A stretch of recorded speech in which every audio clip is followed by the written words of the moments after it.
আজকে রাতে বানালাম ডালিয়ার খিচুড়ি, ফুলকপি ঘি ফি দিয়ে একদম ঝাক্কাস।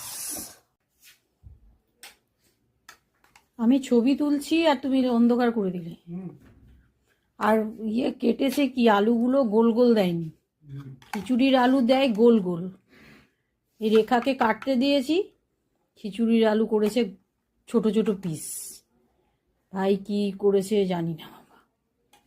লাল আলু, গাজর, মটরশুঁটি, ফুলকপি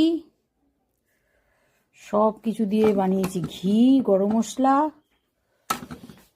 এই হলো খিচুড়ি। ভালো হয়েছে না? হেভি টেস্ট হয়েছে। শীতকালে রাত্রেবেলা ভাত খেতে ইচ্ছা করে না, তখন এগুলোই খেয়ে নিই। রাত্রেবেলায় ভাত খাই না, খিচুড়ি খেয়ে নিই। তোমাকে দেবো তরকারি, কি ফুলকপি দেবো না সোয়াবিন দেবো?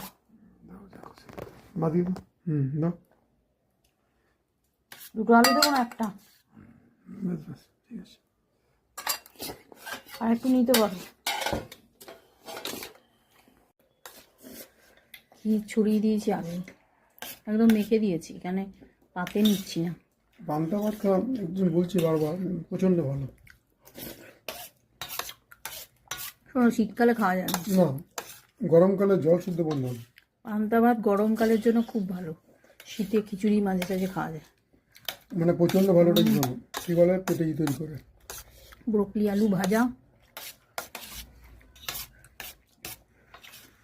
গরম গরম খিচুড়ি, ডালিয়ার খিচুড়ি। আগে চালের খিচুড়ি খেতাম, এখন ডালিয়ারটাই খাই।